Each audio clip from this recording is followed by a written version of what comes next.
Ano to mga ka-express? Buong Asia nagugulat dahil sa isang iglap lang, nagiging top team na ang Gilas sa Asia. Hindi man ito makikita ng mga Pinoy basketball fans, pero siguradong lahat ng mga team sa Asia, including Oceania, ay nanginginig na sa takot kapag naririnig nila ang Gilas Pilipinas. Well, yan ang ating pag-uusapan in this video. Gilas, nagiging top team na ng Asia. Ito ang pananaw ng buong Asia, pati na ng Oceania, at hindi ito hype at gawa-gawa lang. Ito ay logical conclusion na kung saan nakikita ng lahat kung gaano na kalakas ng Gilas. Pero bakit nga ba lumalakas na ang Gilas Pilipinas ngayon? Unang-una ay nagkaroon ng dramatic change ng team nung nagkaroon ng coaching change. Nang pumalit si Coach Tim Cone ay biglang lumalakas ang Gilas dahil simple lang ang ginawa ni Coach Tim. He makes sure na ma-maximize niya ang lahat ng mga big men ng Pilipinas. Ito kasi ang kulang sa sistema noon ni Coach Hat Reyes na umaasa sa small ball at naitsapwera ang mga big men. Kay Coach Tim ay tinipon niya lahat ng mga magagaling na big men na fit sa kanyang sistema. Kaya nagkaroon ng instant success dahil he puts premium sa height. Alam kasi ni Coach Tim na meron tayong Kai Soto, Junmar Fajardo, AJ Edo at Chapit Aguilar. Not to mention, meron pa tayong Kevin Kiambao at Carl Tamayo. Kinuha niya lahat at tinipon to form a strong and huge front court. Hindi lang yan, goodbye na sa mga front guards na 5'9" or below. Ngayon, mga 6-footers na ang mga guards na pawang mga two-way players. Pero ang pinakamalaking weapon ng Gilas ay walang iba kundi si Kai Soto.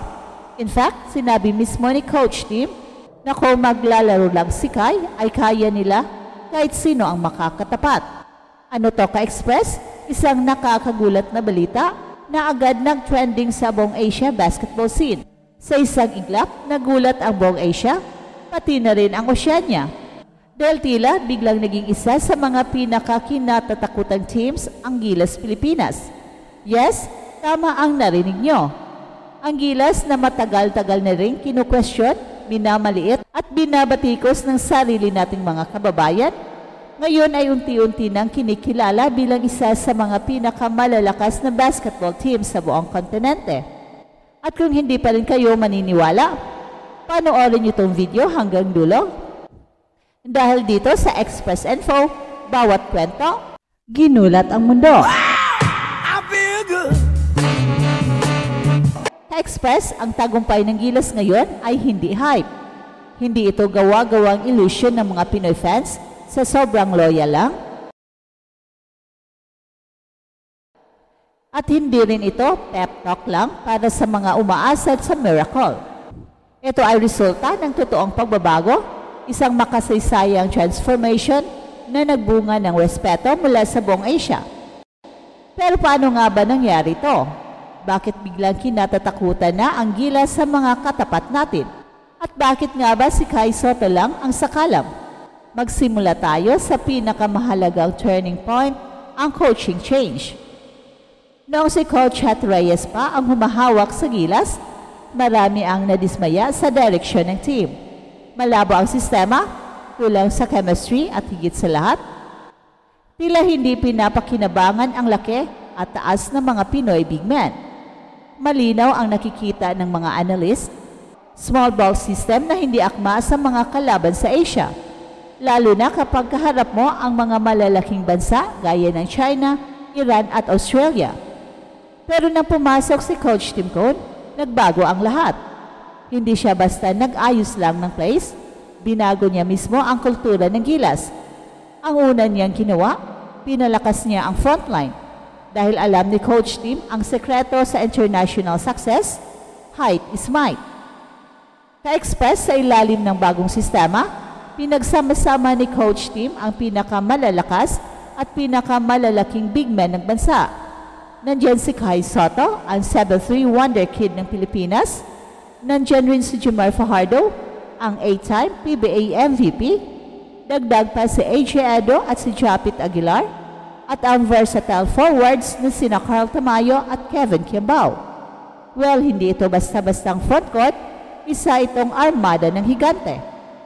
At hindi lang basta pinagsama, bawat isa ay may kanya-kanyang role. May rim protector, may stretch big, may slasher, may post scorer. Ito ang tunay na Twin Towers o sabihin na nating Tower Army na kayang sumabay sa kahit sinong Asian team. Pero teka, hindi lang big men ang nag-upgrade. Ang mga guards, goodbye na sa undersized at one-dimensional players.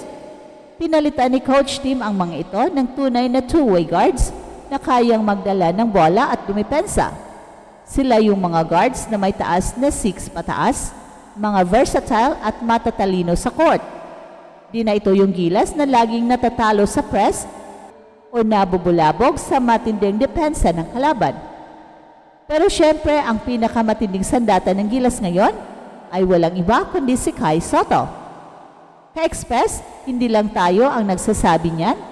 Mismo si Coach Tim na ang nagdeklara na kung maglalaro daw si Kai nang tuloy-tuloy, kayang-kaya ng gilas kahit sino ang makakalaban nila. At bakit nga ba sobrang mahalaga si Kai? Unang-una, siya ang pinakamataas na player sa buong Asia na may elite level mobility at basketball IQ. Hindi siya typical na big man na nakatayo lang sa ilalim. Kai can run the floor, pass the ball like a point guard, shoot from mid-range, and block shots with ease. Sinasabi ng ilang scouts, si Kai ang future ng Asian basketball at habang tumatagal, lalong lumalalim ang kanyang impact sa gilas. Pangalawa, Kai brings confidence. Ang presence niya sa loob ng court ay nagbibigay ng lakas loob ng kanyang mga teammates. Parang may security blanket ang gilas kapag andyan siya. Kahit umatake ang kalaban, may Kai kang babara. Kahit umaatras ang depensa, may Kai kang pwedeng tapunan ng bola sa ilalim. Pangatlo, si Kai ay isang global star na may dalang respeto mula sa international scouts, coaches at fans. Kaya kapag nakikita ng ibang Asian team na nasa lineup si Kai, nararamdaman na agad nila ang bigat ng laban. Hindi ito hype, ito ay psychological advantage na malaki ang epekto sa mga tournament. Kaya naman hindi nakataka-taka na ang buong Asia ay nanggigigil sa gilas ngayon. China, pinahirapan natin. Korea, hindi na makahanap ng sagot. Japan, alam nilang hindi pwedeng maliitin ang Pilipinas, lalo na kapag kompleto ang lineup. Pati Oceania teams gaya ng Australia at New Zealand ay hindi na kampante. Dati automatic win para sa kanila kapag Pilipinas ang kalaban, pero ngayon nag-iisip na sila ng mas malalim na scouting reports para lang mapaghandaan tayo. Sa sobrang bigat ng gilas lineup ngayon, may chance tayong hindi lang umabot sa Olympic qualifiers, kundi makapasok sa Olympics mismo. At eto ang Express Info na kung saan bawat kwento, ginulat ang mundo. Don't forget to like and subscribe.